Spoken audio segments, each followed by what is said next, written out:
Autant l'admettre, la plupart des tombes anciennes ont été profanées au moins une fois. Quelles qu'aient été les rumeurs entourant leur malédiction, la plupart des momies ont également été démaillotées. À une exception, la momie Bashiri demeure intacte et suscite un tel trouble que nul n'ose en percer les secrets. Voici Howard Carter, un nom qui vous est sans doute familier si vous vous intéressez à l'Égypte ancienne. On le connaît surtout pour avoir mis au jour, en 1922, la tombe du pharaon Toutankhamon. Mais rares sont ceux qui savent qu'avant cette découverte majeure, il aurait peut-être trouvé une autre momie. Cette découverte remonte à 1919 et porte divers noms, la momie de Bashiri, celle de Pachéry ou encore l'Intouchable. Selon certains témoignages, Carter aurait croisé son chemin dans la vallée des rois, précisément là où il exhumera plus tard le tombeau de Toutankhamon. Pourtant, cette momie demeure enveloppée de mystère. Ce n'est pas la superstition qui l'a protégée, mais la crainte de provoquer un tort irréparable. Personne ne peut garantir qu'un geste malencontreux pourrait être corrigé. Si finement emmaillotée, elle n'a jamais été déroulée. Les chercheurs redoutent de causer un dommage irréversible à son enveloppe funéraire. Il existe une règle d'or chez les spécialistes des antiquités. Si vous n'êtes pas absolument certain de pouvoir restaurer ou préserver un objet tel quel, abstenez-vous d'y toucher. L'histoire regorge d'exemples de trésors anciens irrémédiablement défigurés, comme le tristement célèbre Ecce Homo, ou la statue au sourire maladroitement restaurée. Le tissu fragile recouvrant son visage arbore un motif singulier, évoquant la forme stylisée d'une pyramide. Bien que les experts restent prudents, il pourrait s'agir d'un cas unique dans l'art de l'embaumement. Toutefois, sans en maîtriser la technique d'origine, le dérouler puis le restaurer sans l'abîmer semble quasiment impossible. Autrefois, qu'ils soient érudits ou pillards, les hommes n'hésitaient pas à défaire les bandelettes funéraires, souvent dans un but d'étude. Aujourd'hui, la technologie nous permet d'examiner le contenu des sarcophages avec précision, sans avoir à altérer ni ouvrir la moindre enveloppe. Après un examen approfondi de la momie de Bashiri, les chercheurs ont pu déterminer qu'elle appartenait à un homme mesurant environ 1,67 m et ayant vécu durant l'ère ptolémaïque, soit entre 305 et 30 avant notre ère. Cela signifie que cette dépouille remonte à quelques 2300 ans. Le musée égyptien a révélé que les radiographies avaient permis de déceler une inscription portant le nom du défunt, bien qu'il demeure difficile d'affirmer s'il s'agissait de Pachéry ou de Nenu, ce qui ne fait qu'ajouter au mystère. Le musée a également tenu à souligner que le luxueux coffret renfermant la momie était orné de scènes richement illustrées. On y distingue le corps du défunt allongé sur un lit funéraire, encadré par les déesses Isis et Nephthys, ainsi que par les 4 fils du dieu Horus. À ses pieds figurent en outre 2 représentations d'Anubis. Il convient de noter que la momie de Bashiri n'est pas la seule à avoir conservé son intégrité. C'est également le cas d'Isetem-Kebde. L'archéologue français Gaston Maspero, soucieux de préserver son repos, avait en effet choisi de ne pas ouvrir sa momie, tant son état de conservation était remarquable. Il avait toutefois précisé que la tombe avait été jadis mise à sac. Les radiographies ont permis d'approfondir notre connaissance de cette momie. Les images ont révélé la présence de plusieurs objets enfouis avec elle, notamment des amulettes autour de son cou, de son bras droit et de son front. Il s'agissait de l'épouse d'un grand prêtre. Ces radios ont également mis en évidence des problèmes dentaires et une arthrite touchant ses genoux. Si l'on sait qu'elle est morte à un âge avancé, il reste difficile d'en déterminer la précision. Mais divers documents datant du règne de son fils attestent de la haute estime dans laquelle elle était tenue au sein du royaume. Isetem-Kebde n'était autre que la sœur épouse de Pinedjem II. Vous avez bien saisi? Ils étaient à la fois conjoints et liés par le sang. Une telle union, aussi choquante puisse-t-elle paraître aujourd'hui, visait à préserver la pureté du sang royal. Un raisonnement comparable à celui des Habsbourg, dont la quête obsessionnelle de pureté aboutit à la consanguinité et à la tristement célèbre mâchoire des Habsbourg. Il ne nous appartient pas de juger les normes ou les pratiques de l'Égypte antique, mais ce que l'on peut affirmer sans réserve, c'est que tant Bashiri qu'Isetem-Kebde ont eu la chance exceptionnelle de demeurer intacts. Toutankhamon, pour sa part, n'échappa pas à l'acharnement méthodique des chercheurs, au prix de nombreuses dégradations. Bien que la sépulture de Toutankhamon ait été mise au jour dès 1922, il fallut attendre l'année 1925 pour que les cercueils emboîtés soient ouverts lors d'une campagne de fouilles. Le premier, maintenu fermé à l'aide d'épingles en argent, dissimulait un second cercueil, anthropomorphe, décoré de verres colorés et de guirlandes florales. Des inquiétudes entouraient dans la momie royale, car elle avait été exposée à l'humidité. Le cercueil intermédiaire, dépourvu de poignée et particulièrement lourd, exigeait une extrême prudence lors de sa manipulation. Le 28 octobre 1925, en ouvrant le cercueil intérieur, en or massif et enveloppé d'un tissu rouge, les chercheurs découvrirent enfin la momie du souverain. La momie de Toutankhamon, longue d'environ 185 cm, épousait presque parfaitement les dimensions du cercueil intérieur, qui en mesurait 188. Vous l'aurez deviné, cette marge minime posait un réel problème. Extraire un corps aussi ancien, fragile et desséché d'un espace aussi restreint relevait d'un véritable défi, tant les risques d'endommagement étaient grands et la maniabilité quasi nulle. L'aspect de la momie soulevait des soupçons, elle était d'un noir de jais. Howard Carter, responsable des fouilles, estima qu'environ 2 seaux d'huile avaient été versés sur le corps. Toutefois, on avait soigneusement évité d'en asperger le masque et les pieds, probablement dans l'intention d'assurer une meilleure conservation. Le corps reposait dans le cercueil avec une légère inclinaison, et la différence de concentration d'huile entre les deux côtés laissait penser que le cercueil avait peut-être basculé lors de sa mise en place dans le sarcophage. Ce liquide, en réagissant avec le temps, généra de l'humidité puis des réactions chimiques internes. Carter qualifia ce phénomène de combustion spontanée lente, qui entraîna la carbonisation progressive des bandelettes de lin. Hélas, la chaleur et l'humidité combinées n'épargnèrent pas les ornements funéraires. Le sceptre et le fléau se désintégrèrent, le scarabée en résine se fissura, et les fils retenant les mains ainsi que les bandelettes commencèrent à se désagréger, rendant l'ensemble du dispositif extrêmement fragile et instable. Avec le temps, les huiles s'étaient solidifiées, agissant comme une colle entre la momie, son masque et le fond du sarcophage. Pour tenter de les séparer, les archéologues exposèrent les cercueils au soleil durant plusieurs heures, atteignant une température de 65 degrés. Malgré cette tentative, la momie resta figée, et l'examen dut être réalisé sur place, sans pouvoir la déplacer. L'examen de la momie commença par les jambes et les pieds, les chercheurs ayant choisi de procéder de bas en haut. En déroulant avec précaution les premières bandelettes, ils mirent au jour le premier d'une série de trésors enveloppés aux côtés du souverain. Chaque découverte fut méthodiquement photographiée et dûment répertoriée, dans le respect des exigences de la documentation archéologique. Les couches internes des bandelettes étaient en mauvais état, largement réduites en poussière, ce qui compliquait la compréhension de leur agencement initial. Néanmoins, les méthodes employées restaient conformes à celles observées dans d'autres momies nobles de l'époque, avec de nombreux coussinets en lin pliés servant à modeler le torse et les cuisses. Les bandelettes extérieures et intérieures étaient confectionnées en lin fin, tandis que les couches médianes étaient plus grossières. Un bandage complexe entourait les épaules, la poitrine et la région de l'aine. Chaque membre, ainsi que les doigts et les orteils, recouverts de capuchons d'or, étaient enveloppés séparément. De plus, Toutankhamon portait des sandales en feuilles d'or aux pieds. Les chercheurs espéraient pouvoir séparer la momie du cercueil en retirant simplement les bandelettes extérieures, mais la résine avait solidement collé le corps au bois. Ils durent donc procéder à un dégagement mécanique, sectionnant le torse au niveau des hanches et désarticulant les bras pour continuer le démaillotage. Pour stabiliser les différentes parties, chaque segment fut traité à la cire de paraffine chaude, puis les mains et les pieds furent réassemblés à l'aide de résine. La tête, collée au masque funéraire, fut détachée avec des couteaux chauffés. Afin d'examiner la dentition, une incision fut pratiquée autour de la mâchoire et du cou, réparée ensuite à la résine. Techniquement, les scientifiques firent tout ce qui était en leur pouvoir pour préserver la momie. Pourtant, malgré leurs efforts, elle subit des dommages irréversibles. Et vous, qu'en pensez-vous? Auraient-ils dû la laisser dans son sarcophage ou ont-ils agi à bon escient? Partagez votre avis dans les commentaires. Les chercheurs ont mis au jour d'anciens artefacts tout près de la sépulture de Toutankhamon. Il s'avère que ce lieu de repos, supposément réservé à l'élite, s'apparente plus à une nécropole commune, abritant une douzaine de cercueils en bois datant d'environ 3600 ans. D'accord, j'ai peut-être un peu exagéré. Ces 11 tombes ne se trouvaient là pas exactement à côté de celles de Toutankhamon, mais relativement proches, aux abords de la ville de Luxor. Les découvertes récentes dans les sépultures égyptiennes apportent de précieuses indications sur la vie quotidienne dans l'Égypte antique. Et contre toute attente, il apparaît que les Égyptiens partagèrent de nombreuses similitudes avec nos civilisations modernes. Les femmes arborent ainsi des parures depuis la nuit des temps, et les archéologues ont exhumé un collier d'une remarquable finesse, composé de 30 perles d'améthyste et de 2 perles d'agate, ainsi qu'un pendentif en forme de tête d'hippopotame, probablement très prisé à l'époque. Les chercheurs ont également découvert 2 miroirs en cuivre.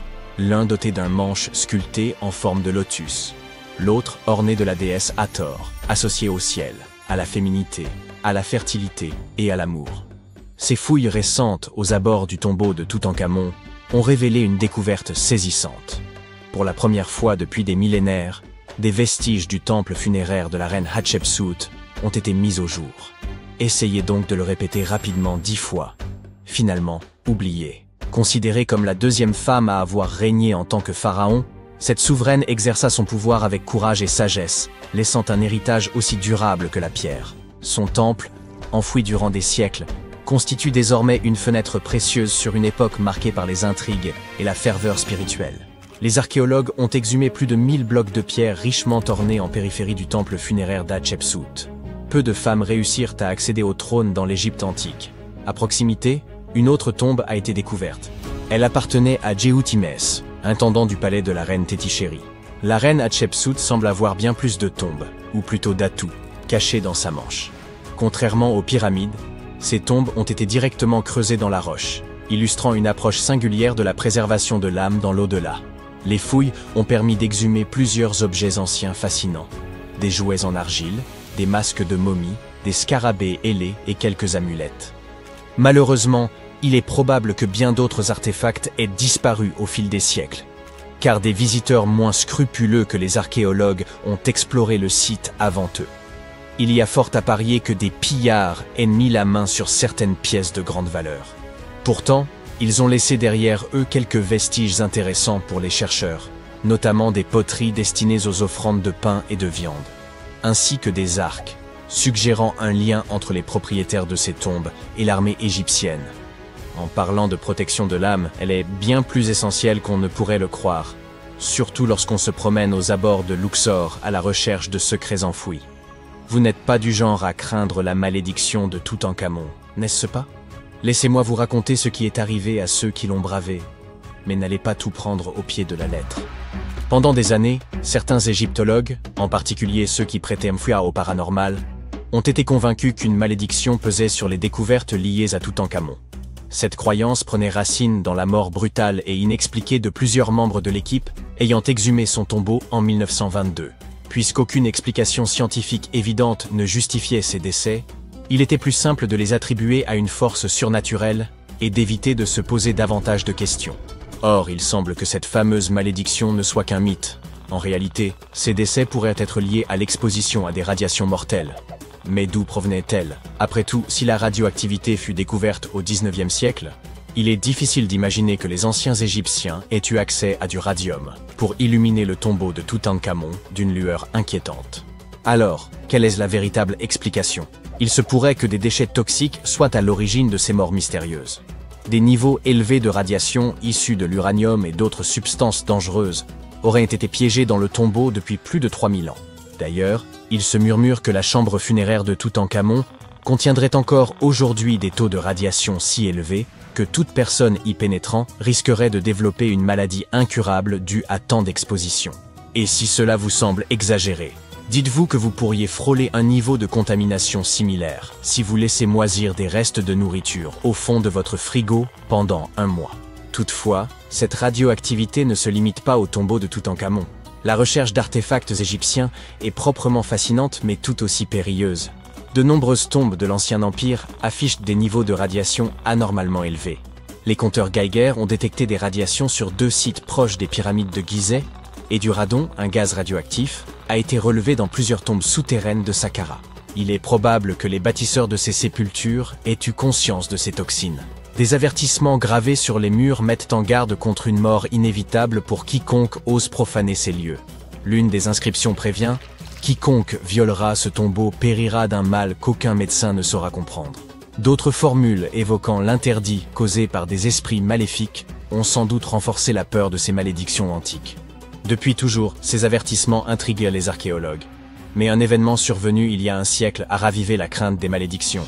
En 1922, peu après l'ouverture du tombeau de Toutankhamon, Lord Carnarvon, qui avait financé l'expédition, mourut dans des circonstances mystérieuses, de même que de nombreuses personnes ayant exploré la tombe. Arthur Weigel, un égyptologue britannique présent lors de l'ouverture du tombeau, est d'ailleurs considéré comme l'un des artisans du mythe de la malédiction. Ironie du sort, Il mourut prématurément en 1934, alors qu'il n'avait qu'une cinquantaine d'années. Certains avancent que son décès pourrait être lié à une exposition prolongée aux radiations. Sur les 26 personnes présentes lors de l'ouverture, 6 périrent dans les 10 années suivantes. Toutefois, ces disparitions ne sont pas toutes imputables aux rayons X. Les causes variaient: asphyxie, AVC, insuffisance cardiaque, pneumonie et même empoisonnement. Sinistre, n'est-ce pas? Pourtant, un homme semble avoir échappé à cette prétendue malédiction. Howard Carter, l'archéologue qui dirigeait les fouilles. Pour certains, sa survie prouvait que cette légende n'était qu'un mythe. Après sa découverte, Carter publia plusieurs ouvrages avant d'abandonner progressivement l'archéologie pour le commerce d'antiquités destinées aux musées. Toutefois, certains pensent que la malédiction l'a frappé d'une autre manière. Une rumeur persistante le lie à Evelyn, la fille de Lord Carnarvon. On raconte qu'il l'aimait éperdument, mais qu'elle épousa un autre homme. Désespéré, il aurait choisi de rester célibataire jusqu'à la fin de sa vie. Une autre forme de malédiction, plus subtile, mais tout aussi cruelle. D'autres ont affirmé qu'ils avaient eu une liaison durant son séjour en Égypte, mais que tout s'était terminé avec la mort de son père et son départ définitif du pays. Néanmoins, ces récits manquent de preuves. Evelyn n'avait que 6 ans lorsqu'ils se sont rencontrés, et leur relation est restée cordiale jusqu'à la fin. Présente à ses funérailles, elle faisait partie des rares invités, mais elle a nié toute romance, affirmant qu'ils n'étaient pas si intimes. Un an après la découverte de la tombe de Toutankhamon, Evelyn épousa le politicien Sir Brograve Beauchamp et eut une fille. Cette même année, Beauchamp visita la sépulture avec ses parents, sous la conduite de Carter. Ce dernier ne se maria jamais, et, hormis ses spéculations posthumes autour d'Evelyn, aucune autre relation amoureuse ne lui fut attribuée. Si la légende de la malédiction ajoute une touche intrigante à son histoire, son tempérament distant vis-à-vis des relations était déjà évident bien avant l'ouverture du tombeau. Carter n'était tout simplement pas quelqu'un de sociable. En 1939, après un long combat contre la maladie, il finit par succomber. Il avait 64 ans, une espérance de vie tout à fait ordinaire au Royaume-Uni à cette époque, si bien que personne ne jugea sa mort suspecte ni ne l'associa à une quelconque malédiction. À son décès, on découvrit que plusieurs artefacts du tombeau de Toutankhamon étaient en sa possession, dans son appartement londonien. Ceux-ci furent finalement restitués à l'Égypte, événement que certains interprétèrent comme la conclusion de la malédiction. Peut-être que s'il n'avait pas conservé ses souvenirs chez lui, il aurait vécu bien plus longtemps. Quant aux autres décès, ils conservent une part de mystère. La théorie de la malédiction a sans doute été renforcée par des événements troublants survenus lors des fouilles. Carnarvon développa une grave infection après une simple piqûre de moustique. Et au moment de l'ouverture du tombeau, le Caire connut une panne de courant inexplicable suivie d'une tempête de sable.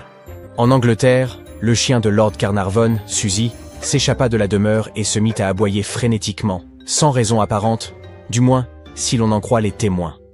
Plus étrange encore, au moment exact où son maître rendit son dernier soupir, l'animal poussa un hurlement avant de s'effondrer, inerte.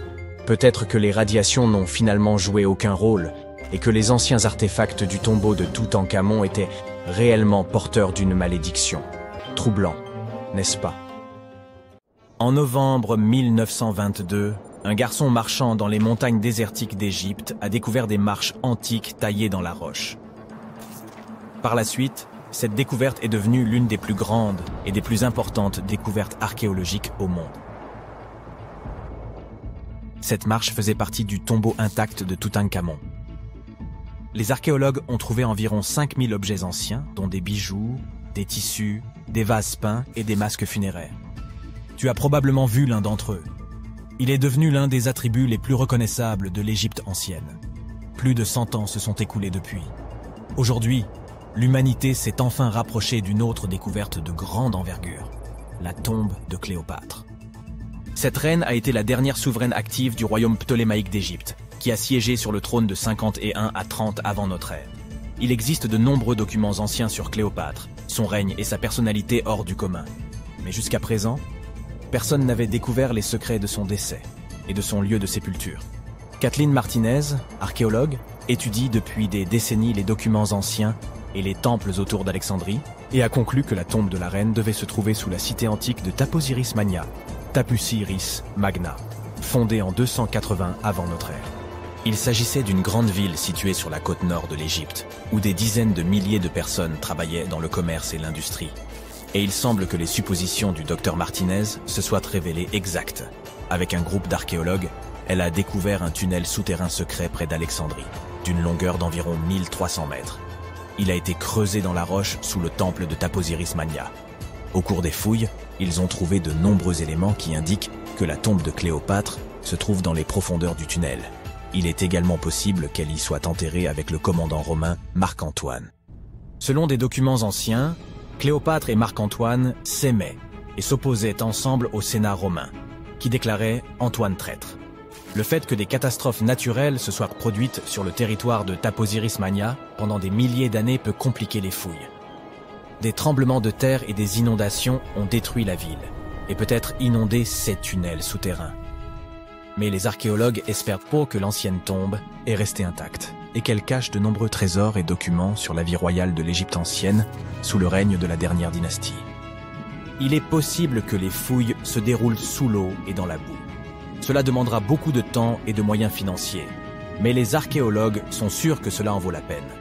Quoi qu'il en soit, il est trop tôt pour affirmer que Cléopâtre est réellement enterrée à cet endroit, mais les scientifiques ont trouvé de nombreux objets dans le tunnel qui le confirment, notamment des pots en argile, des dizaines de pièces de monnaie à l'effigie de Cléopâtre et d'Alexandre le Grand, ainsi qu'un buste à l'effigie de la reine égyptienne. Cléopâtre reste l'une des personnalités les plus populaires d'Égypte, au même titre que Ramsès III et Toutankhamon. Elle a inspiré de nombreux films, peintures et livres. Mais qu'est-ce qui l'a rendue si populaire? Elle est devenue célèbre pour son inconstance. C'était une souveraine belle et intelligente qui a sorti l'Égypte de la crise et en a fait une puissance prospère. Les textes arabes médiévaux indiquent qu'elle connaissait la chimie, les mathématiques et la philosophie, et qu'elle a peut-être écrit plusieurs ouvrages scientifiques. Elle connaissait plusieurs langues et avait d'excellentes compétences diplomatiques. Par ailleurs, de nombreuses légendes affirment qu'elle était une femme fatale, qui rendait beaucoup d'hommes fous. Cependant, rien ne prouve que sa beauté était incomparable. Hollywood a créé l'image d'un modèle éblouissant en tournant plusieurs films dans lesquels des actrices célèbres interprétaient le rôle de Cléopâtre. L'empereur romain Octave, fils adoptif de Jules César, a quant à lui créé l'image d'une séductrice insidieuse parce qu'il était son ennemi. Bien qu'elle soit née en Égypte, Cléopâtre n'était pas égyptienne. Ses ancêtres étaient des Grecs, dont l'un des généraux d'Alexandre le Grand. Cependant, le peuple égyptien l'aimait. Elle a appris la langue et a été très sensible aux traditions de ce pays. Elle connaissait bien l'histoire, la mentalité et les coutumes de l'Égypte ancienne. Elle a relevé le niveau de l'économie égyptienne et renforcé le statut de l'Égypte en tant que puissance mondiale. Tout cela a été rendu possible en grande partie grâce à sa ruse et à sa force de persuasion. Elle aimait les représentations théâtrales et les fêtes somptueuses. Elle savait comment surprendre les gens et se donner en spectacle. Mais derrière l'image extérieure d'une amatrice de luxe, se cachait une souveraine intelligente et calculatrice. L'Égypte ancienne était un pays riche et luxueux, et Cléopâtre a tout fait pour accroître sa richesse et renforcer sa position sur la scène internationale. Par exemple, une fois, elle était en conflit avec son frère Ptolémée XIII. Sachant qu'elle ne pourra pas lui résister, la reine a décidé d'attirer Jules César à ses côtés. L'empereur romain est arrivé à Alexandrie, où Cléopâtre voulait le rencontrer. Mais Ptolémée a eu vent de ses projets et a voulu l'empêcher de se rendre auprès de César. Au lieu d'une arrivée riche et bruyante, Cléopâtre décide de passer inaperçue. Elle s'enveloppe dans un tapis ou un sac de lin que les serviteurs de l'empereur transportent dans les appartements privés de César. Cléopâtre sort du tapis et impressionne l'empereur romain par sa beauté et sa détermination. Ils tombent amoureux l'un de l'autre et deviennent de proches alliés. Quelque temps plus tard, elle impressionne un autre Romain influent à des fins diplomatiques. Elle se rend à la rencontre de Marc-Antoine sur une barge dorée aux voiles pourpres et aux rames d'argent. Cléopâtre est habillée à l'image d'Aphrodite et est assise sous un magnifique dais. Zeus, serviteur, déguisé en Cupidon, souffle dans son éventail et brûle de l'encens. Mais Cléopâtre a créé un tel spectacle pour une raison bien précise. Elle savait qu'Antoine vénérait la mythologie grecque et se considérait comme l'incarnation de Dionysos. Cette femme l'impressionne tellement qu'il finit par l'épouser. Cléopâtre défend sa couronne, renforce son alliance avec Rome et donne 3 enfants à Antoine. En Égypte, ils organisent de grandes fêtes et jouissent de la richesse et du pouvoir. Cependant, la relation d'un haut fonctionnaire avec la reine égyptienne provoque un scandale à Rome. Comme Octave est le principal adversaire d'Antoine dans la lutte pour le pouvoir, il exploite la situation pour ternir la réputation de son concurrent. Il utilise la propagande pour faire de Cléopâtre une séductrice insidieuse aux yeux des citoyens romains. Il accuse Antoine d'avoir succombé à ses charmes. Le Sénat romain soutient Octave et déclare Cléopâtre ennemie.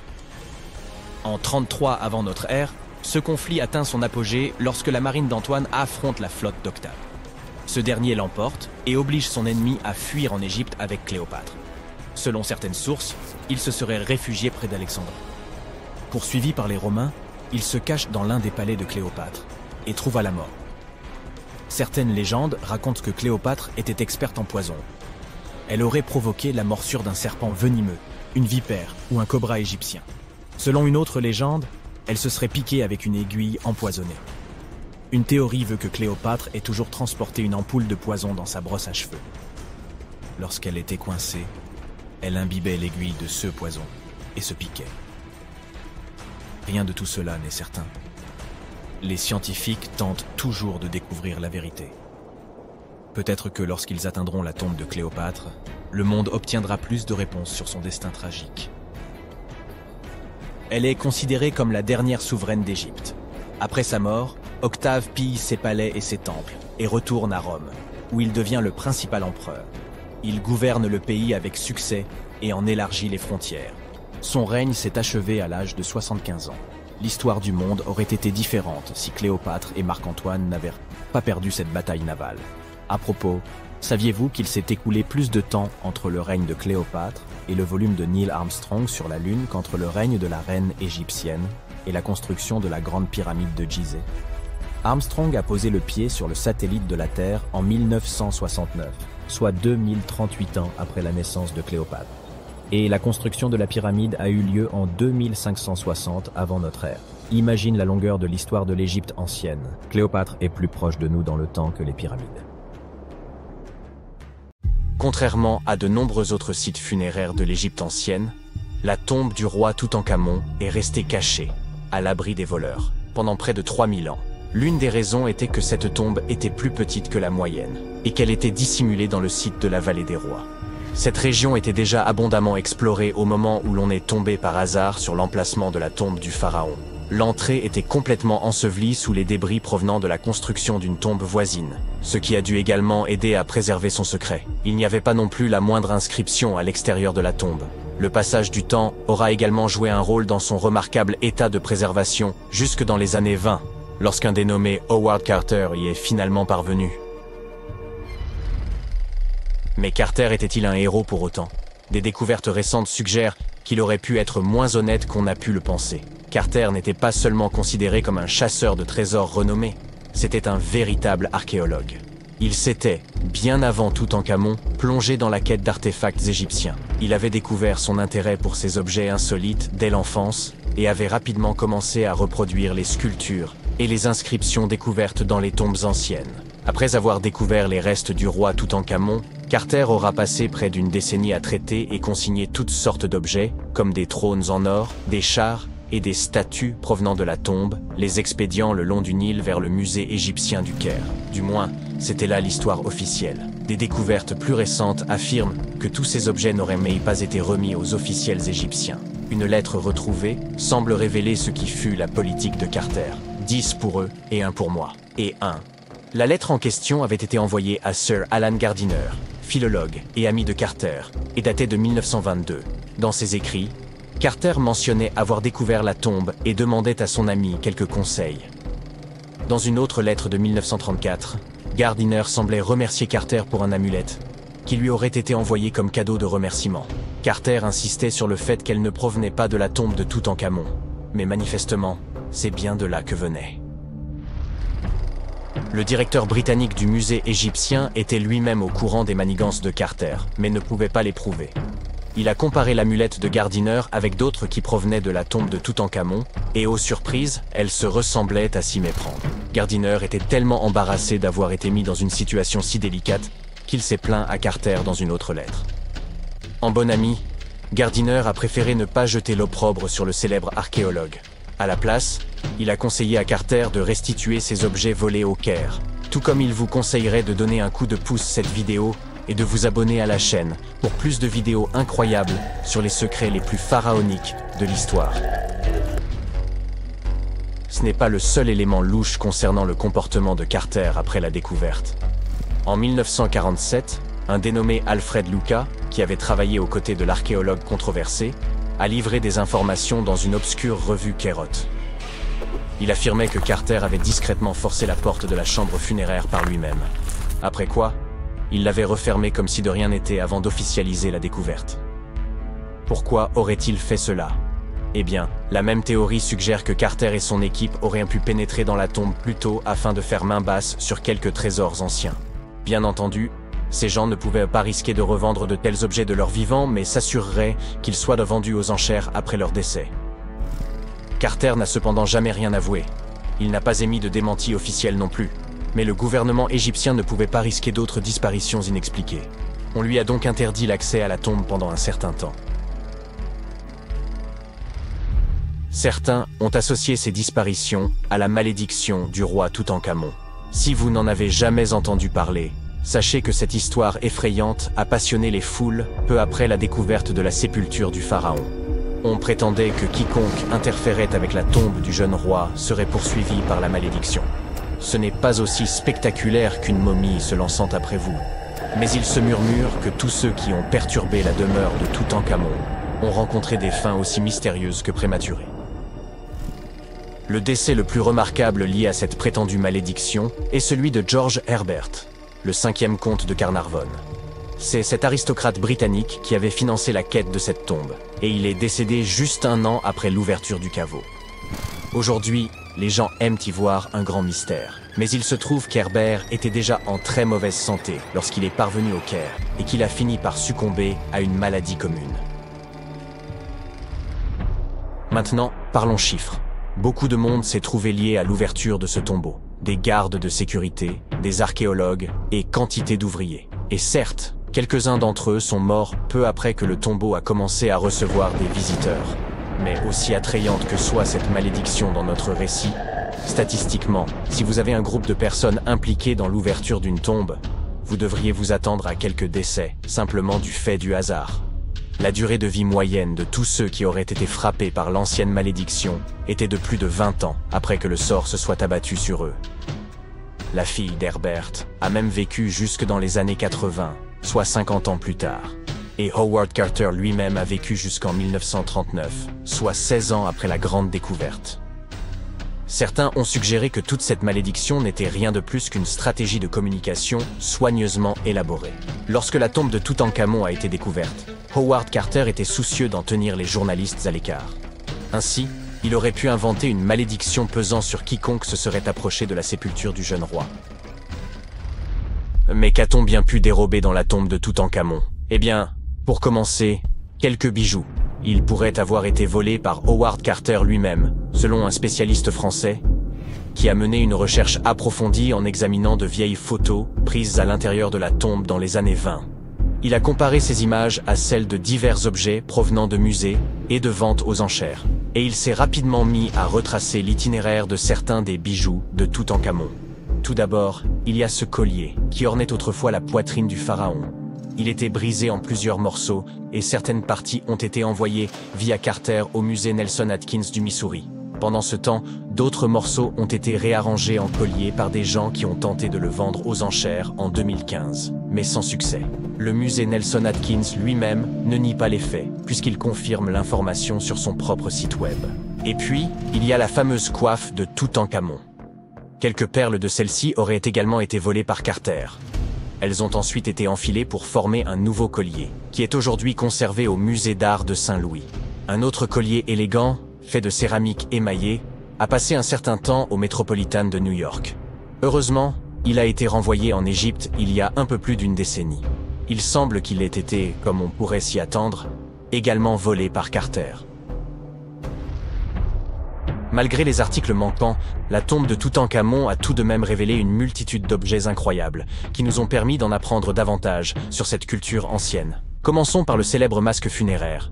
Il s'agit d'un énorme ouvrage en or de 53 cm de diamètre, orné de pierres semi-précieuses et de pattes de verre. Il pèse 10 kg et représente le jeune pharaon avec une longue barbe postiche et une coiffe surmontée d'un cobra et d'un vautour. Au dos, un sortilège tiré du livre des morts était censé assurer son passage dans l'au-delà. Toutankhamon était apparemment aussi passionné de jeux de société, notamment de sonnettes. On en a retrouvé 4 dans sa tombe, dont certains en ivoire. Les archéologues ont également trouvé une paire de sandales en or, bien qu'on imagine qu'elles aient été davantage pour l'apparat que pour le confort. En fait, le pharaon ne les a probablement jamais portées de sa vie. En parlant d'articles de mode, il semble que Toutankhamon ait été un souverain plutôt coquet. On a même retrouvé un mannequin dans son tombeau qui était utilisé pour choisir, ajuster et ranger ses tenues et ses bijoux. Le jeune roi semble également avoir apprécié la musique, d'après les 2 trompettes que les historiens ont retrouvées dans son tombeau. Bien qu'on en ait joué en 1939 lors d'une émission proposée par la BBC, les instruments sont aujourd'hui considérés comme trop fragiles pour être manipulés. La première photographie fut réalisée en 1826. Oui, là-bas, tout au fond, c'est bien moi qui vous fais coucou. Depuis ce moment historique, une infinité d'images ont été capturées à travers le monde. Autrefois, si l'on souhaitait obtenir son portrait, il fallait faire appel à un peintre. Il était alors nécessaire de rester parfaitement immobile pendant de longues minutes, en espérant que la lumière soit idéale. Et pour être honnête, ces portraits manquaient souvent de fidélité. Vous auriez peut-être souhaité des yeux un peu plus lumineux, ou des lèvres subtilement ourlées. Lorsqu'il est question de figures illustres de l'Antiquité, la photographie ne peut évidemment rien nous offrir. C'est simple, il n'en existe aucune, ni image, ni vedettes antiques. Il nous faut alors tenter d'imaginer leur apparence, en nous appuyant sur des œuvres peintes ou sur des descriptions rédigées par d'éminents érudits. Heureusement, à mesure que le temps passe, ce manque de certitude deviendra lui aussi un souvenir lointain. C'est ici qu'intervient la science de la reconstitution faciale. Grâce à cette discipline fascinante, nous disposons aujourd'hui de moyens bien plus précis pour nous représenter les visages des grandes figures du passé. Mais comment les scientifiques s'y prennent-ils, vous demandez-vous? Eh bien, sachez qu'un crâne humain fournit de nombreuses informations sur l'aspect extérieur, des arcades sourcilières à l'écartement des orbites. Tout concourt à dessiner un profil réaliste. Même la cavité nasale ou la forme du menton influencent la physionomie. En somme, le crâne agit comme le véritable plan du visage. En s'appuyant sur ces structures osseuses, les artistes collaborent avec les anthropologues pour reconstituer une apparence crédible. C'est une forme d'enquête scientifique grandeur nature, mais où l'argile remplace le drame. À ce stade, vous vous demandez sans doute, mais jusqu'à quel point ces reconstitutions sont-elles fiables? Il est vrai que le résultat final ne peut restituer tous les détails. Ni la couleur des yeux, ni celle de la peau ne peuvent être déduites du crâne. La pilosité faciale demeure tout aussi incertaine. Et si vos joues rebondies vous donnent un air charmant, le squelette gardera ce secret.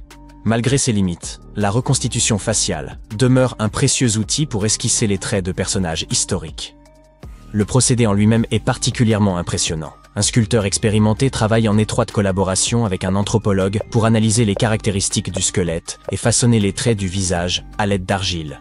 L'âge, le sexe, les origines, ou encore la perte de dents ou d'éventuelles blessures doivent être pris en compte. De nos jours, il est même possible d'accomplir ce travail par voie numérique, grâce à des logiciels spécialisés.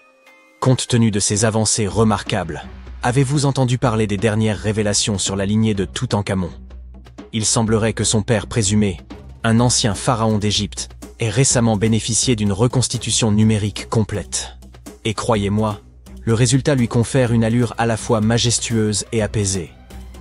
Mais bien que cette version soit la plus fidèle réalisée à ce jour, son identité exacte demeure incertaine.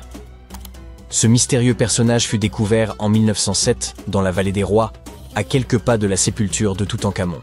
Depuis plus d'un siècle, des chercheurs le scrutent avec attention, estimant qu'il pourrait s'agir d'Akhenaton, le père du jeune pharaon, et une figure majeure de l'histoire égyptienne. Toutefois, certains spécialistes demeurent prudents et réclament des preuves supplémentaires pour en établir l'identité. La reconstitution de ce visage a mobilisé durant plusieurs mois une brillante équipe de chercheurs basée en Sicile.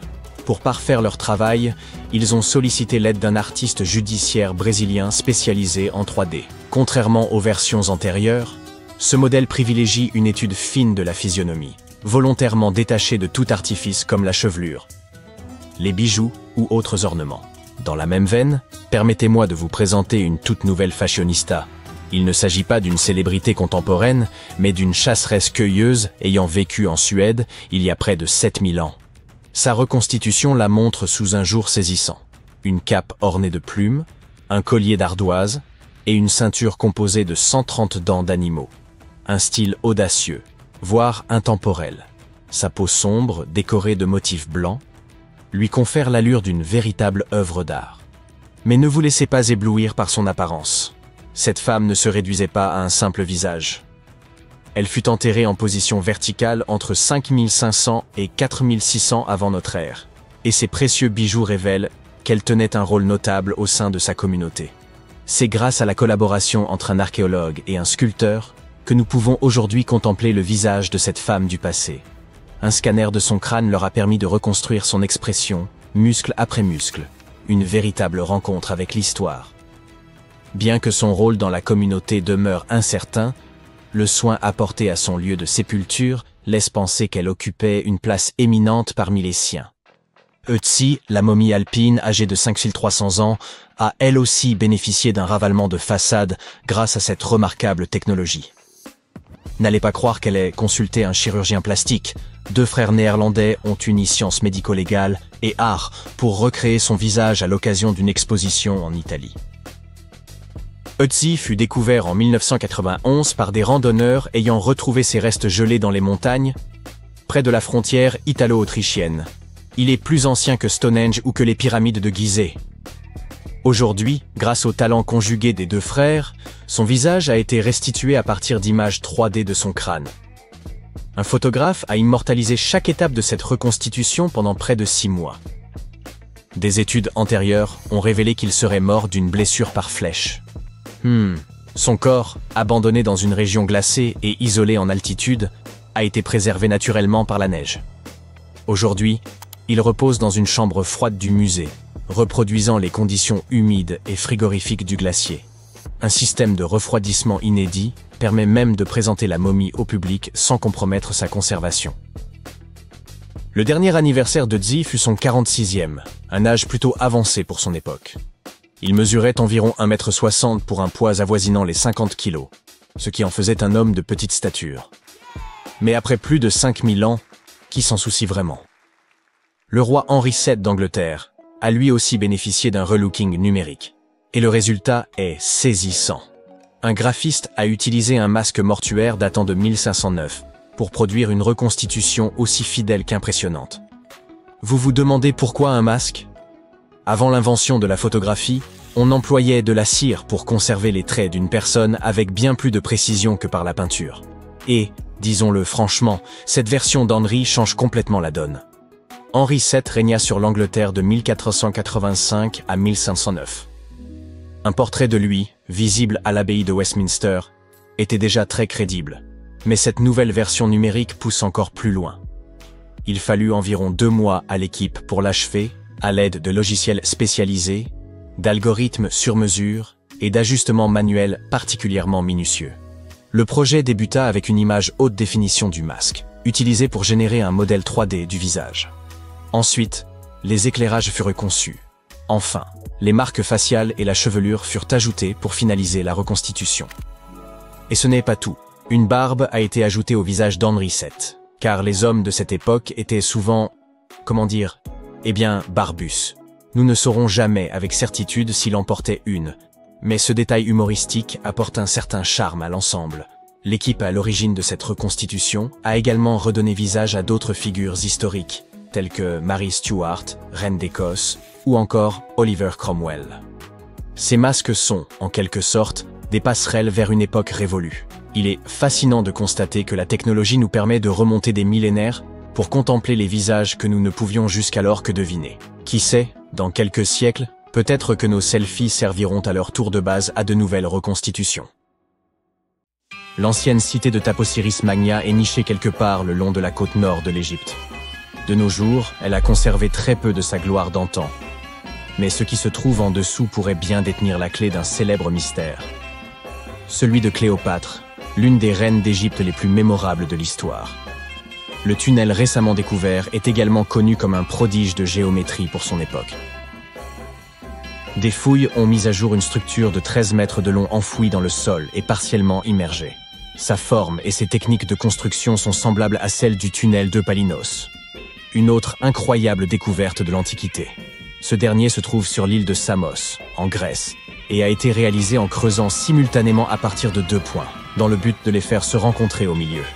L'utilisation des mathématiques et de la géométrie pour réaliser cet ouvrage était d'une précision stupéfiante pour l'époque, d'autant plus qu'il traverse une montagne de part en part. Les archéologues qui travaillent sur le site de Taposiris Magna depuis 2004 pensent que ce tunnel pourrait mener au tombeau perdu de Cléopâtre. Les indices qu'ils ont découverts jusqu'à présent semblent étayer cette théorie. Pour commencer, la ville et son temple ont été construits par l'un des ancêtres de Cléopâtre, Ptolémée II. Toute son architecture semble indiquer que la cité était dédiée à l'ancien dieu Osiris et à sa reine, Isis. Tout au long de son règne, Cléopâtre a cherché à s'associer à la déesse. Il ne serait donc guère surprenant qu'elle ait choisi cet endroit comme lieu de dernier repos. Les archéologues n'ont pas encore réussi à localiser le tombeau de Cléopâtre, mais les recherches se poursuivent avec l'aide de la technologie moderne.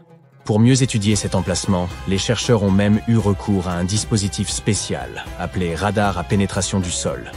Cet outil nous permet d'analyser ce qui se trouve sous la terre, sans avoir besoin de l'excaver. Comme ce tunnel est très ancien, les recherches doivent être menées avec la plus grande délicatesse. Voir des images de ce qui se trouve sous terre avant de commencer à creuser est incroyablement utile, et c'est ce que l'on fait ici depuis 2011.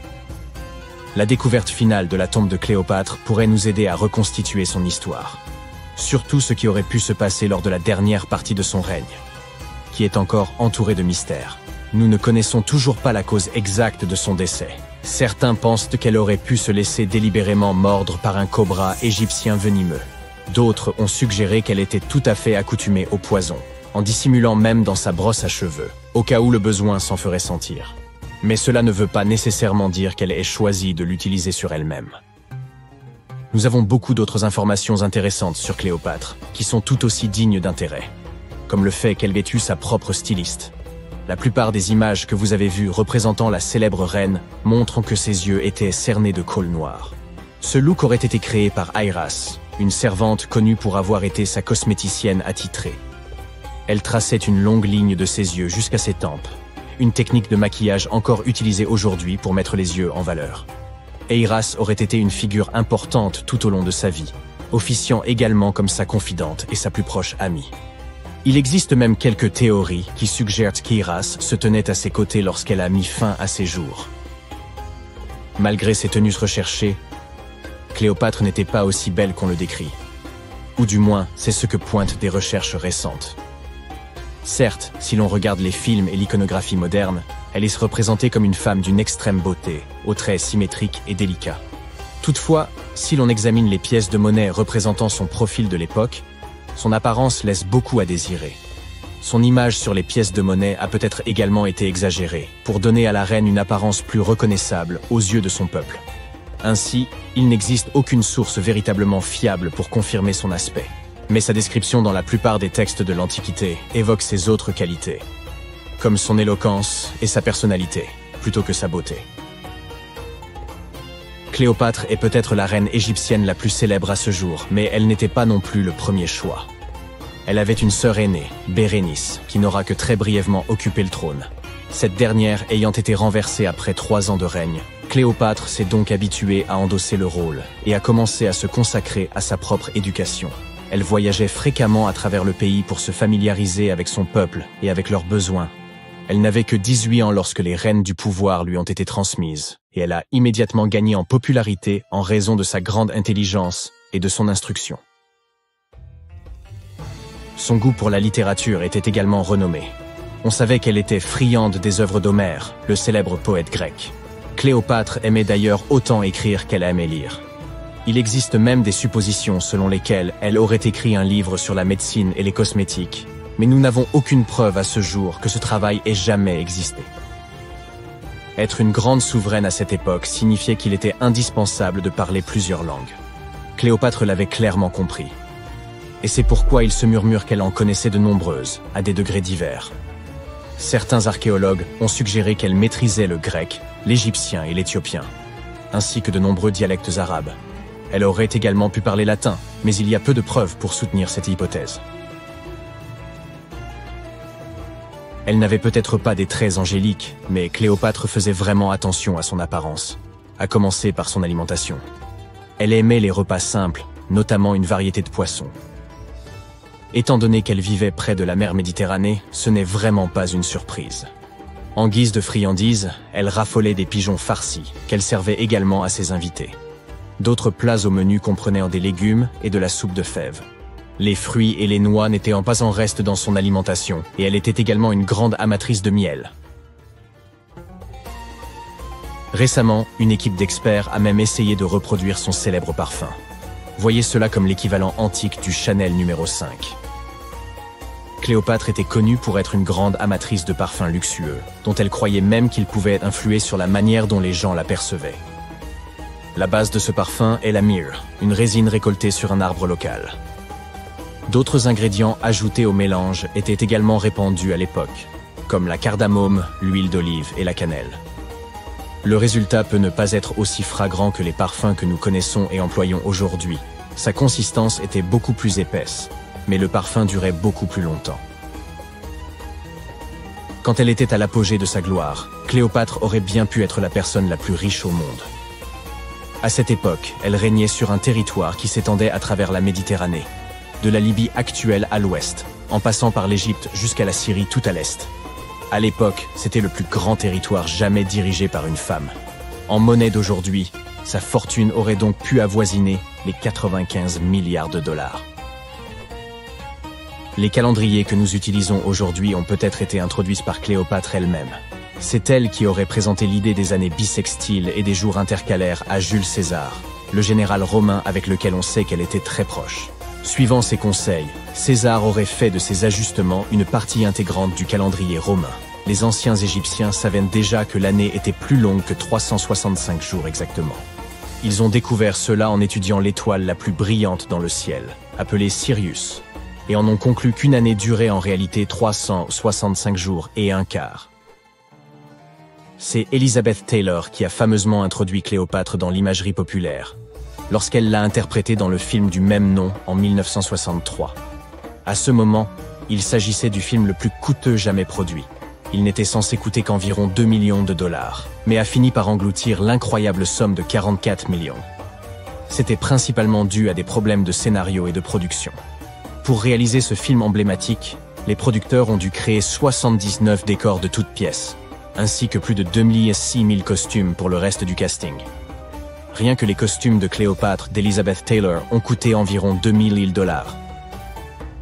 Heureusement pour les producteurs, le film a fait les gros titres et a été très bien accueilli par la critique, ce qui en fait un succès au box-office.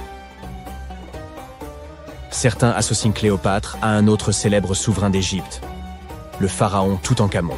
C'est une erreur. Car hormis le fait qu'ils aient en tous deux été des pharaons égyptiens, ils n'ont rien d'autre en commun. Pour commencer, Toutankhamon a vécu environ 1300 ans avant Cléopâtre. Et ils ne partageaient même pas la même ascendance. Cléopâtre avait des racines grecques macédoniennes, tandis que Toutankhamon était un Égyptien du pur souche. Des étendues infinies de sable doré, des chaînes montagneuses dépourvues du moindre arbre, et un soleil de plomb au-dessus de votre tête. Et puis, contre toute attente dans ce décor désertique, surgit un petit groupe d'individus surexcités. Leur euphorie est comparable à celle que vous ressentiriez en gagnant à la loterie. Ils viennent tout juste de mettre au jour une tombe ancienne, jadis submergée, aux parois gravement endommagées. Pourtant, ce qu'ils y ont découvert atteste qu'il s'agit bel et bien du tombeau d'un des pharaons les plus énigmatiques de l'Égypte ancienne. Les archéologues le recherchaient depuis des décennies, sans jamais soupçonner qu'il renfermait de si précieux vestiges. Avançons dans le temps. À l'issue d'un examen approfondi du site, les autorités égyptiennes ont enfin officialisé la découverte du tombeau du roi Thoutmôsis II. Il s'agissait de la dernière sépulture manquante de la 18e dynastie égyptienne, qui s'étend de 1550 à 1292 avant notre ère. C'est également la toute première sépulture royale exhumée depuis la découverte du tombeau de Toutankhamon, survenue en 1922, soit plus d'un siècle auparavant. C'est une équipe conjointe d'archéologues égyptiens et britanniques qui a mis au jour ce tombeau niché dans les montagnes thébaines à l'ouest de Luxor, non loin de la célèbre vallée des rois. Jusqu'alors, le site était simplement connu sous le nom de tombe C4. Mais les fouilles ont permis de rassembler des preuves irréfutables qu'il appartenait au roi Thoutmôsis II. En réalité, l'entrée du tombeau ainsi que son couloir principal avaient été identifiés dès 2022. Cependant, les premières hypothèses penchaient pour la tombe d'une reine, en raison de sa proximité avec les sépultures des épouses de Thoutmôsis III. Elle se trouvait également non loin de la tombe de la reine Hatshepsut, qui, à l'origine, lui avait été destinée alors qu'elle n'était encore qu'épouse royale. Sa destinée prit un tournant inattendu lorsqu'elle accéda au trône. Mais nous reviendrons plus tard sur cet épisode singulier.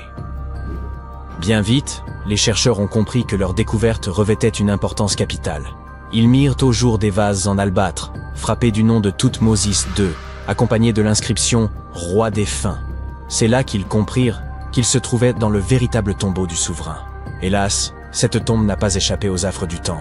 D'après le ministre du Tourisme et des Antiquités égyptiennes, également à la tête de l'équipe nationale d'archéologues, le tombeau a subi des ravages considérables à la suite de violentes crues survenues peu après la disparition du pharaon. Les eaux ont envahi la chambre funéraire, entraînant sans doute la destruction ou la dispersion d'un grand nombre d'objets d'origine. Une large part des éléments qui se trouvaient autrefois à l'intérieur a été transférée ailleurs dans une tentative de préservation.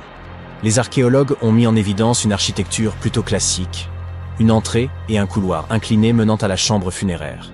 Ce couloir, enduit d'un épais plâtre blanc, s'élevait à environ 1,40 m par rapport au niveau du sol de la salle principale. Un large escalier et un impressionnant corridor en forte pente témoignaient de la solennité du tombeau. La progression s'est révélée longue et difficile, car l'accès était encombré par des amas de débris charriés par les inondations et des effondrements. Ce n'est qu'après avoir rampé sur une dizaine de mètres dans un passage étroit, ne laissant qu'une ouverture de 40 cm au sommet, un supplice pour les claustrophobes, que l'équipe a enfin pu pénétrer dans la chambre funéraire. Mais une surprise les y attendait. Une fois les gravats dégagés, les chercheurs s'attendaient à tomber sur les vestiges écrasés d'une sépulture. Pourtant, à leur grande surprise, la chambre était entièrement vide. Et nul acte de pillage n'était en cause. Le tombeau avait été volontairement vidé. Ils comprirent bientôt qu'il avait été inondé depuis sa création, en contrebas d'une chute d'eau. Cela serait survenu quelques années à peine après la mise au tombeau du souverain, obligeant les prêtres à transférer son corps et ses objets funéraires ailleurs. C'est précisément ce qui expliquerait la présence d'un second couloir.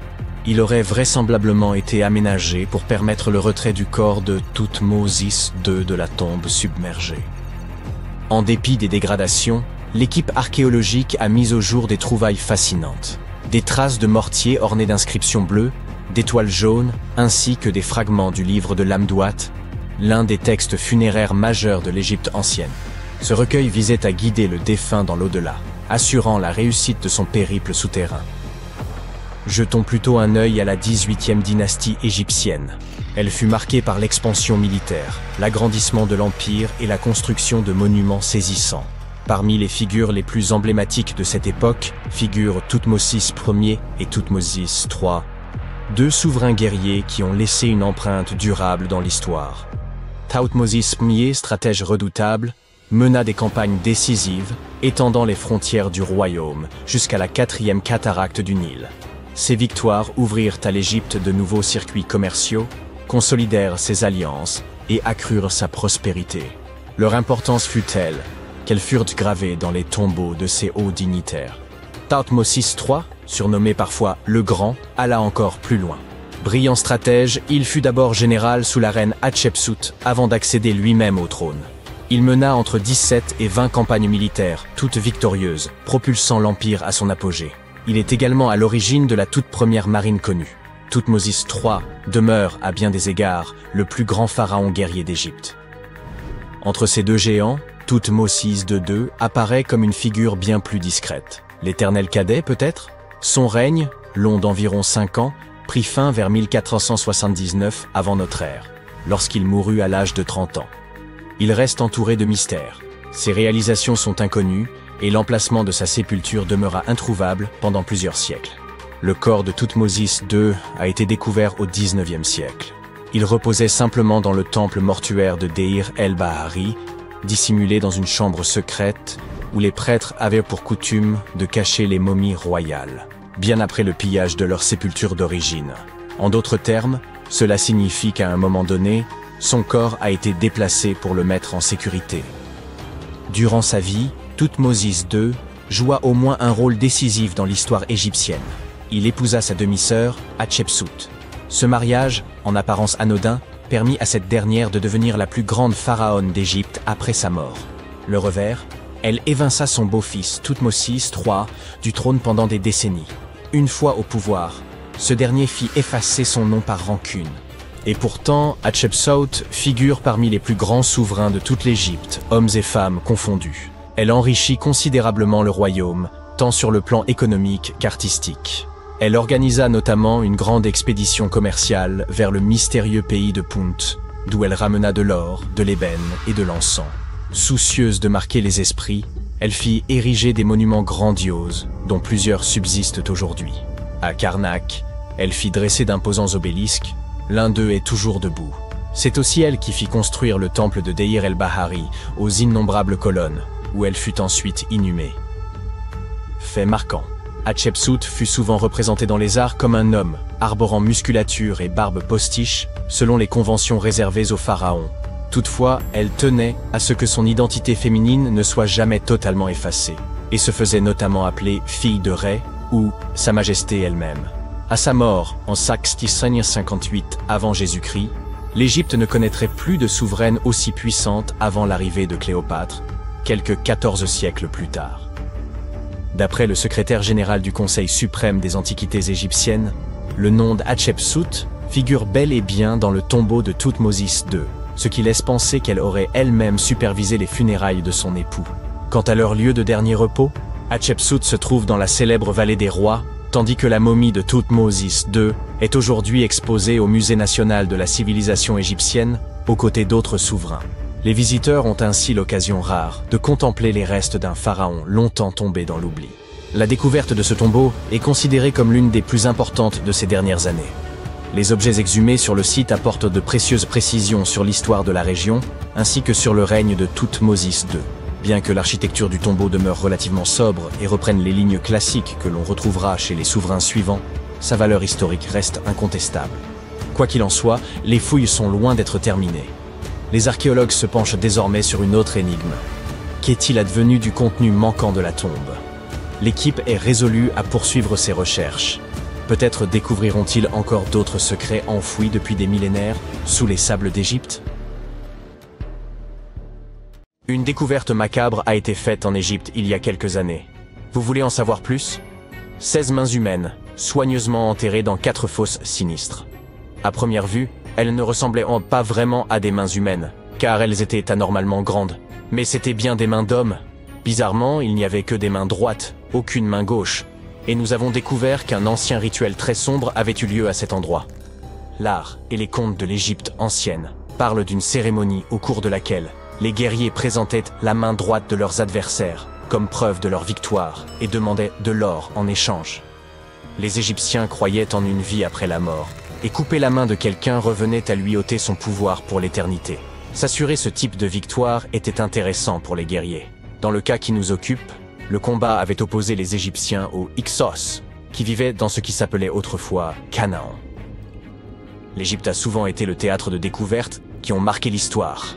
Et il y a quelque temps, ce papyrus a été retrouvé. Quand on le déploie, il est un peu plus grand qu'un gratte-ciel. Le plus petit gratte-ciel du monde, d'accord. Celui de Wichita Falls, au Texas. À l'époque, les humains n'écrivaient pas sur leur téléphone, ils écrivaient sur cette chose, fabriquée à partir de la moelle du souchet papyrus. Il y a environ 2000 ans, les anciens Égyptiens ont composé quelque chose qui ressemble à un livre. Ils y ont décrit la plupart de leurs traditions funéraires et leur vision de l'au-delà. Ce manuscrit est considéré comme l'un des textes les plus importants de l'Égypte ancienne et il est encore vendu en librairie à ce jour. Il a été exhumé d'une chambre située juste au sud de la pyramide de Djéser, à Saqqara. Eh oui, Djéser est la pyramide la plus ancienne d'Égypte. Ce ne sont pas celles de Gizeh, comme le pensent la plupart des gens. Récemment, le site de Saqqara a été pris d'assaut par des archéologues super enthousiastes qui ont trouvé l'une des plus anciennes momies intactes d'Égypte. Ils pensent que cette momie bien conservée est la dépouille d'un homme fortuné. Elle a été découverte dans un puits profond, recouverte de plusieurs couches de feuilles d'or. De nombreux symboles montrent qu'il s'agissait d'un homme important et riche, comme le bandeau qu'il porte sur la tête, le bracelet sur sa poitrine et le fait qu'il ait été embaumé avec une tunique, ce qui était réservé à la fine fleur de l'Égypte. Mais le plus cool dans cette découverte, c'est que le lieu de repos était toujours scellé au mortier, soit dans l'état dans lequel les Égyptiens l'avaient laissé il y a 4300 ans. Cela peut paraître étrange, mais en 2008, des archéologues ont découvert une pyramide manquante. Elle a disparu parce qu'elle s'est tout simplement détériorée en l'espace de 4000 ans. Aujourd'hui, on ne voit plus que sa base. C'était un site très important dans l'Antiquité. On dit qu'autour de la pyramide, les anciens organisaient une cérémonie très particulière, au cours de laquelle les grands prêtres portaient les restes momifiés de taureaux sacrés. Voici un fait amusant. Les anciens Égyptiens croyaient que les taureaux étaient des incarnations terrestres de la divinité de la ville de Memphis et qu'ils étaient liés au rite de fertilité. Mais il ne s'agissait pas de n'importe quel taureau.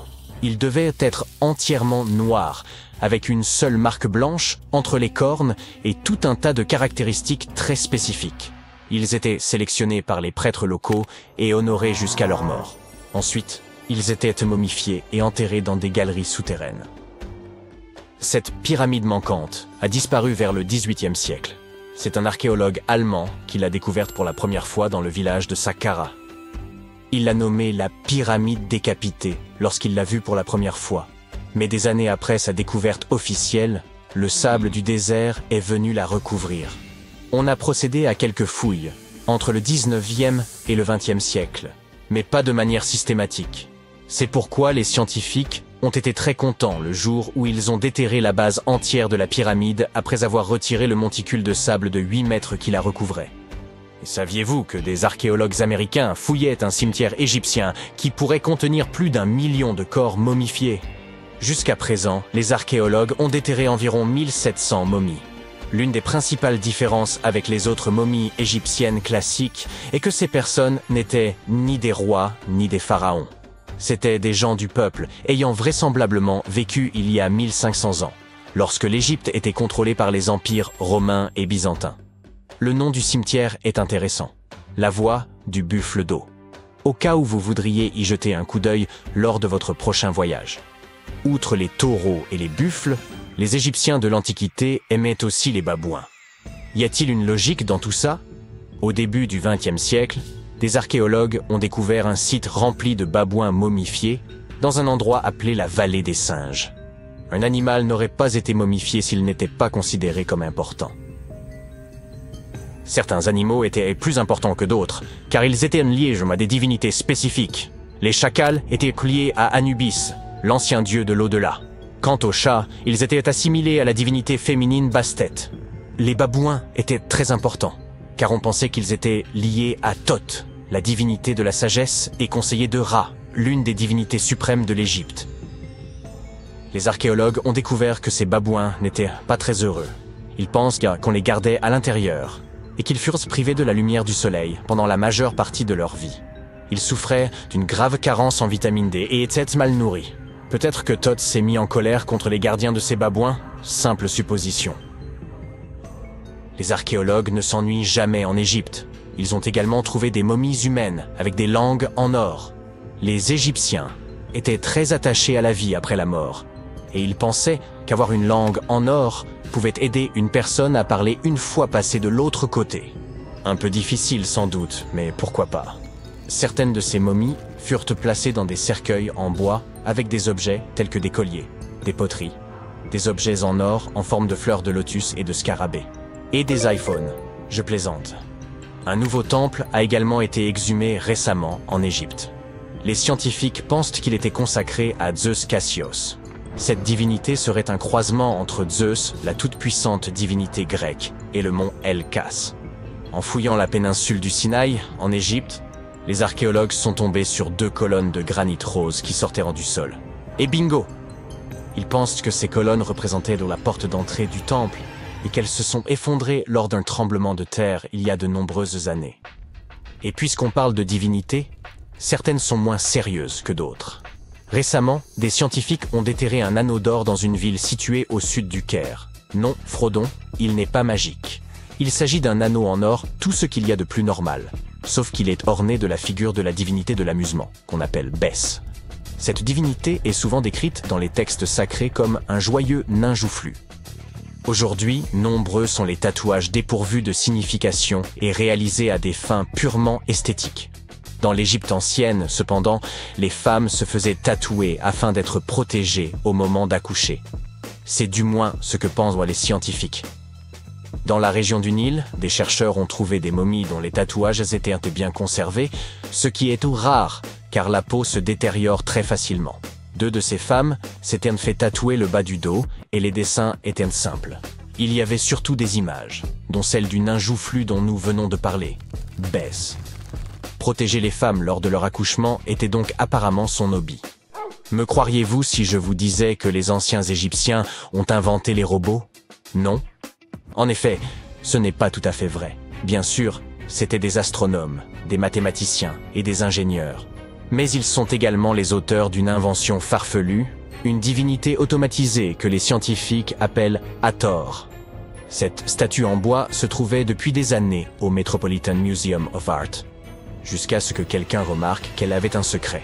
À l'aide d'un scanner à rayon X, les spécialistes ont découvert un système mécanique à l'intérieur de la statue. L'axe en forme de poulie va de l'épaule de la statue à sa jambe gauche. Lorsque le système tourne, la statue lève et abaisse sa main, comme pour dire bonjour. Lorsqu'on entend le mot « momie », ça donne parfois froid dans le dos. En effet, la plupart d'entre nous associent ce mot à ces personnages effrayants que nous avons vus dans des films d'horreur. En réalité, les momies nous ont permis de comprendre beaucoup de choses sur les civilisations anciennes, sur ceux qui les gouvernaient, et sur la façon dont les gens vivaient à la perte de leurs proches. Les Égyptiens de l'Antiquité, qui croyaient qu'une certaine forme d'existence après la mort était possible si certaines conditions étaient respectées, sont le peuple le plus connu au monde pour ses momies. Ceux-ci préservaient effectivement les corps humains par le biais du processus de momification et plaçaient les momies dans des tombeaux équipés, un peu comme s'il s'agissait d'appartements. Pourquoi ce peuple y croyait-il? Eh bien, parce que la plupart étaient profondément liés à leur environnement naturel. Les Égyptiens étaient pleinement conscients des cycles naturels autour d'eux, comme le lever du soleil chaque jour ou de la lune la nuit, mais aussi de la façon dont la vie renaissait des plantes dans un cycle perpétuel, même à voir faner. Ils croyaient également que le puissant esprit Osiris, qui représentait le cycle de la disparition et de la résurrection, jouait un rôle dans ce processus. Pour se préparer à l'au-delà, les Égyptiens de l'Antiquité suivaient certains rituels, comme la momification, qui consistait à utiliser des éléments aussi variés que le miel, les résines ou encore l'encens pour préserver les corps. Aucune momie n'est plus célèbre que celle du roi Tut, Toutankhamon. Ce jeune pharaon régna sur l'Égypte il y a plus de 3000 ans. Un problème majeur lors de la découverte des tombes royales est que la plupart ont déjà été pillées au moment où on les retrouve. Le peuple savait que les souverains laissaient de nombreux objets de valeur à leur côté après leur mort, ce qui rendait ces lieux de sépulture vulnérables face aux voleurs. Étonnamment, lorsque la tombe du roi Tut fut ouverte en 1922, les gens se réjouirent, car elle n'avait pas été volée à l'instar de beaucoup d'autres tombes royales. C'est dire à quel point elle était bien cachée. À l'intérieur, sa momie était enfermée dans 3 cercueils au total, dont un en or. Les objets trouvés dans sa tombe furent très révélateurs de ce qu'était l'Égypte antique. L'étude de sa momie nous a également permis d'en savoir plus sur la culture et les pratiques en vigueur à l'époque où il est décédé. Enfin, les recherches liées à son ADN nous ont conduit à obtenir des informations sur sa famille. En outre, les scientifiques purent découvrir qu'il avait, par exemple, souffert de la maladie appelée le paludisme et d'un problème au pied susceptible de l'avoir gêné lorsqu'il marchait. Ramsès II est un autre pharaon égyptien qui a régné pendant 68 ans, ce qui n'était pas rien à l'époque. Il est connu pour ses campagnes militaires d'expansion et ses réalisations architecturales. De nombreuses preuves datant de son règne existent encore aujourd'hui, notamment une grande statue à son effigie. Ramsès II mesurait environ 1,80 m et a vécu jusqu'à l'âge de 90 ans. Après avoir examiné sa momie, les scientifiques conclurent qu'il souffrait peut-être d'une maladie affectant sa colonne vertébrale. Vous vous souvenez des voleurs que j'ai évoqués plus haut? C'est probablement à cause de ces derniers que Ramsès II termina dans le cercueil ordinaire d'une collection secrète de momies royales à Deir el-Bahari, qui a été redécouverte en 1881. Heureusement, les archéologues purent l'identifier, car ses voyages avaient été consignés sur ce qui l'enveloppait. Le processus de momification était très fastidieux. En effet, dans l'Égypte antique, la momification pouvait durer jusqu'à 70 jours. Une personne dédiée prononçait un discours très spécifique, tout en manipulant délicatement le corps et en le séchant à l'aide d'une sorte de sel appelé natron. On utilisait également du lin et de la résine pour que le corps paraisse plus vivant et pour l'envelopper dans un tissu. La tombe était tout aussi importante que la momification pour les Égyptiens de l'Antiquité. Les parois de la tombe du roi Tut, par exemple, étaient ornées d'œuvres d'art complexes représentant son voyage dans l'au-delà, depuis sa procession funéraire jusqu'à son passage aux enfers. Les Égyptiens antiques pensaient que tout le monde faisait ce voyage après sa mort et remplissaient donc les tombes d'objets et de peintures pour aider les défunts au cours de leur voyage spirituel. En outre, les murs de la tombe étaient décorés de formules tirées d'un livre spécial qui contenait une série de poèmes dont les Égyptiens pensaient qu'ils aideraient les gens à atteindre l'au-delà. Fait soulignant l'importance de ce voyage, les gens plaçaient même de la nourriture dans ces tombes antiques. Dans la tombe du roi Tut, les archéologues découvrirent 36 jarres de boissons antiques et 8 paniers de fruits, déposés là pour l'aider dans son voyage vers l'au-delà. Les Égyptiens pensaient que le voyage vers l'au-delà prenait beaucoup de temps et laissaient donc des provisions conséquentes pour soutenir leurs proches. Les pharaons possédaient généralement de nombreux vêtements luxueux et de beaux bijoux dans leurs tombes afin de s'assurer que leur tenue serait à la hauteur de leur statut lors de leur voyage. On a retrouvé des vêtements en lin tels que des tuniques, des écharpes, des gants et des coiffes. De nombreux bijoux en or ornés de pierres précieuses, des bracelets aux boucles d'oreilles, en passant par des colliers et des bagues, mais aussi des représentations d'insectes censés les protéger. Certaines tombes contenaient même des éventails en ivoire et en plumes d'autruche pour les garder au frais dans l'au-delà. Aussi fou que ça puisse paraître, certains souverains de l'Antiquité furent placés dans leurs appartements éternels avec des bateaux. Par exemple, le pharaon Khufu fit construire la grande pyramide de Gizeh pour en faire son tombeau, et un grand bateau fut retrouvé à l'intérieur. Le roi Tut, quant à lui, fut enterré avec plusieurs pages de bateaux, mais pas de bateau à proprement parler. À la place, il avait 3 chars et de nombreux bâtons de marche en matériaux précieux, ce qui indique peut-être qu'il souhaitait se rendre dans l'au-delà par la terre et non par l'eau. Parmi les objets les plus intéressants trouvés près des momies antiques, on trouve des flacons d'huile et de parfums. Si les souverains étaient censés toujours être à la dernière mode, pourquoi ne pas sentir bon par la même occasion, n'est-ce pas? Certains d'entre eux possédaient également des jeux de société, la plupart fabriqués dans des matériaux précieux, comme l'or ou l'ivoire. L'un de ces jeux, le Senet, était très populaire en Égypte antique et ressemblait beaucoup aux échecs modernes. Les Égyptiens de l'Antiquité ont peut-être les momies les plus célèbres, mais ce ne sont pas ceux qui inventèrent la momification. En réalité, tout commença en Amérique du Sud, avec un peuple ancien appelé Chinchorro.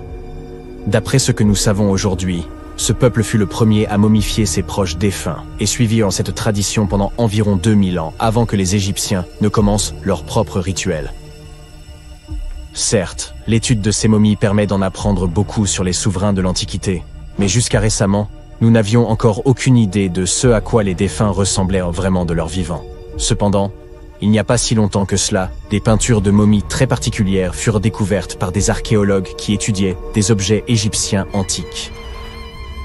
Ces portraits de momies sont des peintures très détaillées d'individus réalisés de leur vivant. Ils étaient souvent peints sur du bois, contrairement aux portraits sur toile classiques que nous connaissons tous. Ces portraits sont appréciés pour leur réalisme et leur beauté, et ont même été utilisés par des chercheurs pour diagnostiquer des maladies en les comparant aux momies correspondantes. Certains de ces portraits comportent également des représentations de bijoux qui ont été retrouvés plus tard sur les momies. La découverte récente de ces portraits de momies en Égypte centrale revêt une grande importance, car c'est la première fois depuis plus d'1 siècle que de telles peintures sont retrouvées. Les momies sont apparues partout dans le monde de manière naturelle. En effet, La momification peut se produire sans que l'homme n'intervienne, en raison de conditions naturelles. Par exemple, des environnements extrêmement froids ou chauds, des endroits où l'oxygène manque, ou une exposition accidentelle à des produits chimiques qui préservent le corps. Les conditions que je viens de citer ne permettent pas aux bactéries de se développer, ce qui fait que le corps reste plus ou moins intact. Le célèbre Otzi est l'une de ces momies.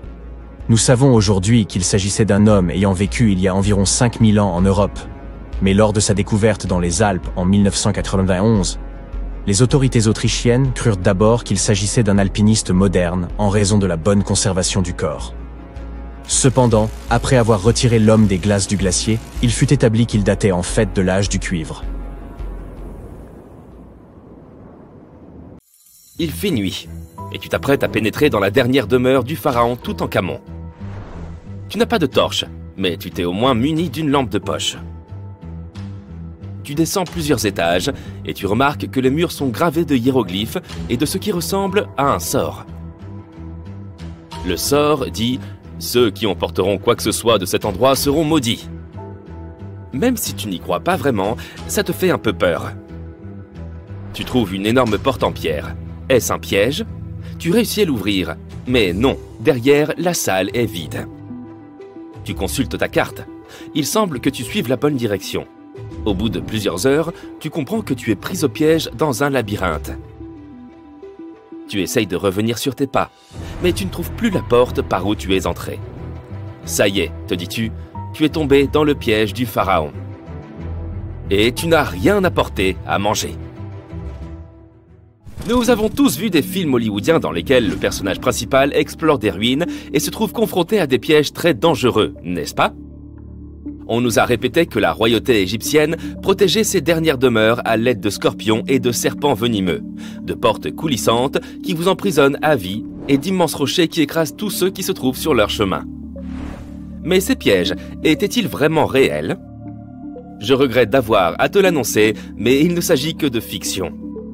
Ces pièges sont trop complexes techniquement pour que des civilisations anciennes aient pu les concevoir. Mais ça ne veut pas dire qu'il n'y avait pas de pièges du tout. Les civilisations anciennes, comme celles des Égyptiens et des Mayas, construisaient des monuments qu'elles dédiaient à leurs grands morts. Ces structures témoignaient souvent de la position qu'occupait la personne dans la société. Ainsi, pour les personnes vraiment importantes, les VIP de leur époque, on bâtissait d'immenses monuments qui abriteraient leurs dépouilles longtemps après leur disparition. Certaines de ces civilisations croyaient que la vie se poursuivait de l'autre côté du voile. C'est pourquoi on enterrait les gens avec leurs possessions. S'ils étaient riches et puissants, les sépultures étaient remplies d'or et de richesses. Imagine maintenant que tu vives en Égypte ancienne. Tu sais exactement où se trouvent tous les tombeaux des pharaons et tu as entendu des rumeurs sur les grandes richesses conservées dans ces lieux. Peut-être serais-tu tenté d'aller y jeter un coup d'œil? Il s'agit de grandes salles remplies du sol au plafond d'objets d'or, de bijoux et même d'argent. C'est vrai, c'est tentant. Et comme il n'y avait pas de gardien pour protéger l'entrée de ces lieux, les Égyptiens devaient faire preuve d'imagination pour préserver ces trésors. Les pièges étaient une solution très pratique. On construisait par exemple des salles vides à l'intérieur des monuments afin de confondre les voleurs. Examinons la dernière demeure d'Amenhotep III. Elle fut construite dans la ville de Luxor, dans un wadi secondaire de la vallée des rois.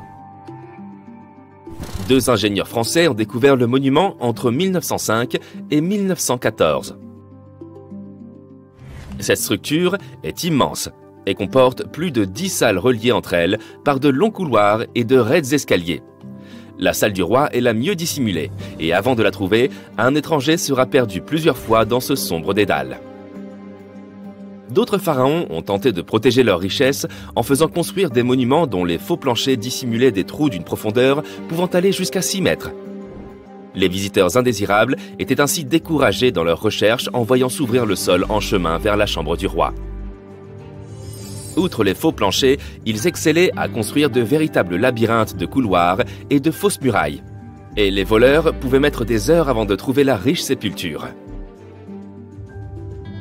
Quant aux serpents venimeux, il est probable qu'ils soient venus d'eux-mêmes s'installer dans les fosses de ces monuments.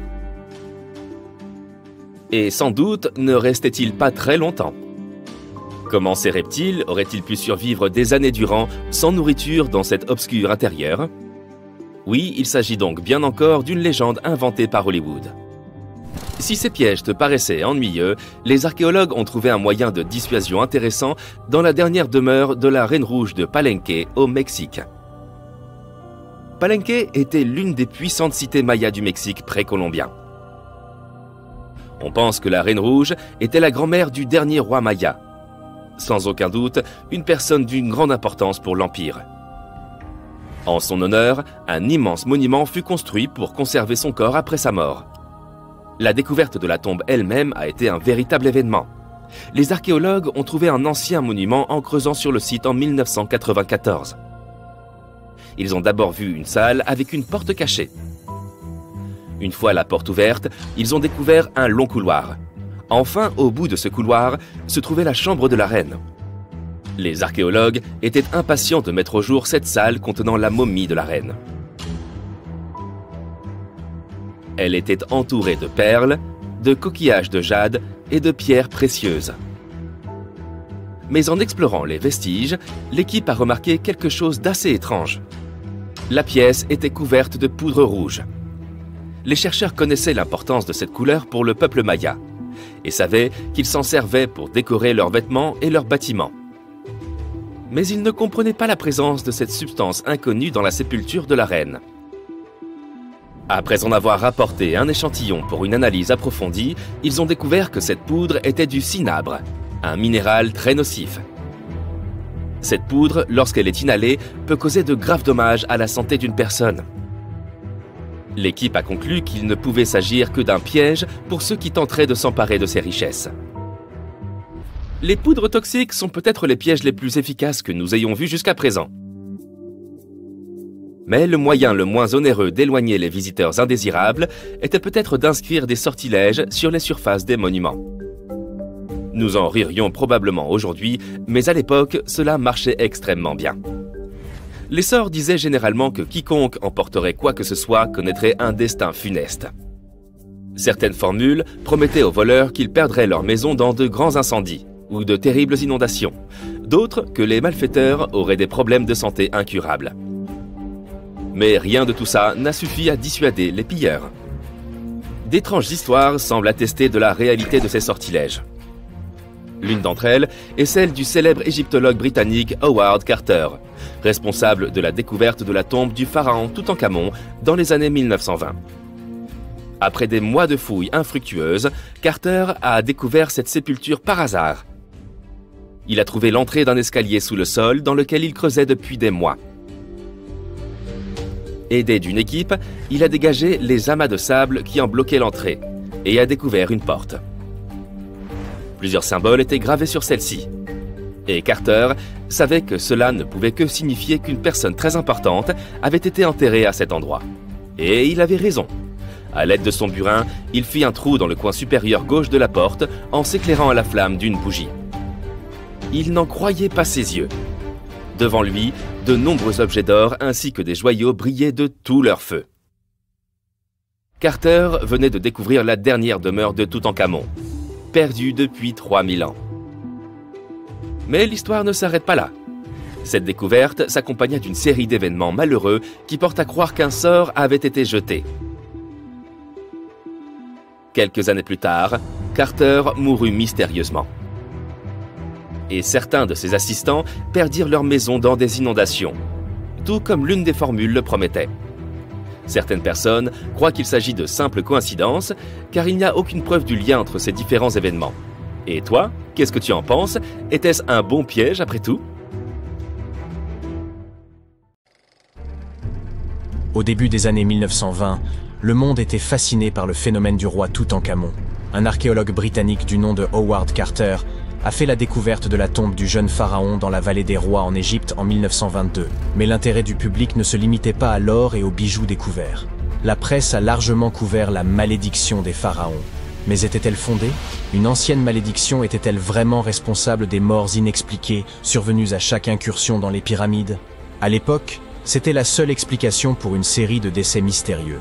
L'un des hommes présents lors de l'ouverture de la chambre funéraire de Toutankhamon, George Herbert, le 5e comte de Carnarvon, n'a survécu que 5 mois après cette découverte. Il avait également financé les fouilles.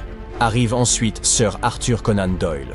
Vous le connaissez probablement, l'écrivain anglais qui est derrière Sherlock Holmes. Il avançait qu'un élémentaire maléfique était responsable du décès de l'explorateur. Il devait sûrement plaisanter? Hélas, non.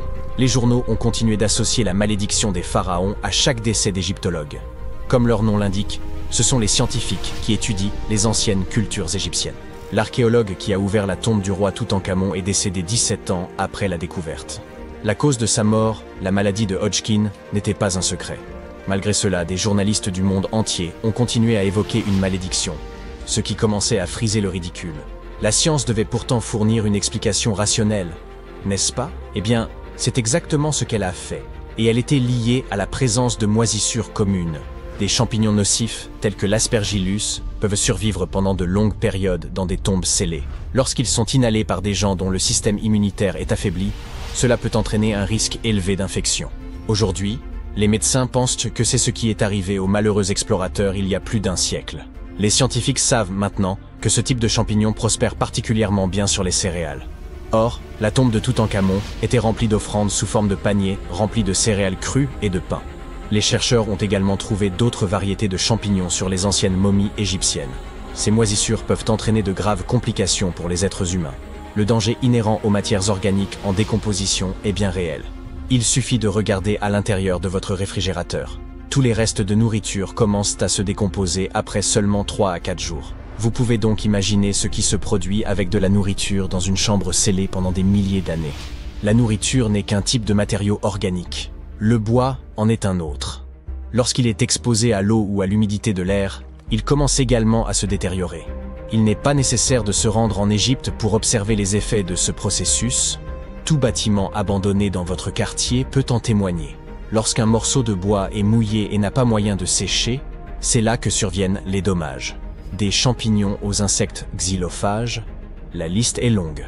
La pourriture du bois pose un problème structurel considérable, car les poutres et les planchers sont souvent constitués de ce matériau. Il est donc préférable de ne pas pénétrer dans un bâtiment en décrépitude, au risque de facilement perdre pied. Mais ce n'est que la partie émergée de l'iceberg. Les matériaux de construction ont évolué depuis l'époque des pharaons, mais les risques associés ont également changé.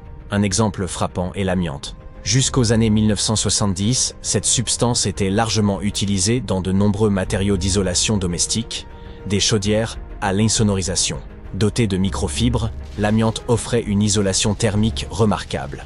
Cependant, les États-Unis ont interdit son utilisation en 1989, suivi par l'Europe la décennie suivante. Cette décision a été motivée par le risque pour la santé que représente l'amiante lorsqu'il est endommagé.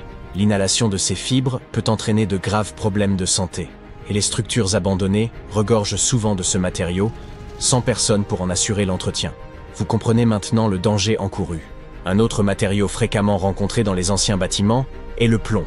Les Romains de l'Antiquité utilisaient des tuyaux de plomb pour acheminer l'eau des sources jusqu'à leurs habitations. Et ils utilisaient également des ustensiles de cuisine en plomb, ce qui n'était probablement pas la décision la plus avisée. En effet, le plomb et l'eau ne font pas bon ménage en raison d'un phénomène appelé corrosion. Mais ce problème n'est pas uniquement historique. Les autorités américaines n'ont interdit l'utilisation de tuyaux en plomb qu'en 1986, ce qui signifie que 7% des foyers américains utilisent encore des conduites d'eau faites de ce métal. De plus, jusqu'au milieu des années 1960, la peinture au plomb était couramment utilisée pour revêtir les boiseries. Dans les bâtiments abandonnés, cette couche de peinture s'est depuis longtemps écaillée, exposant ainsi la poussière de plomb que toute personne qui manipule des portes et des fenêtres risque d'inhaler.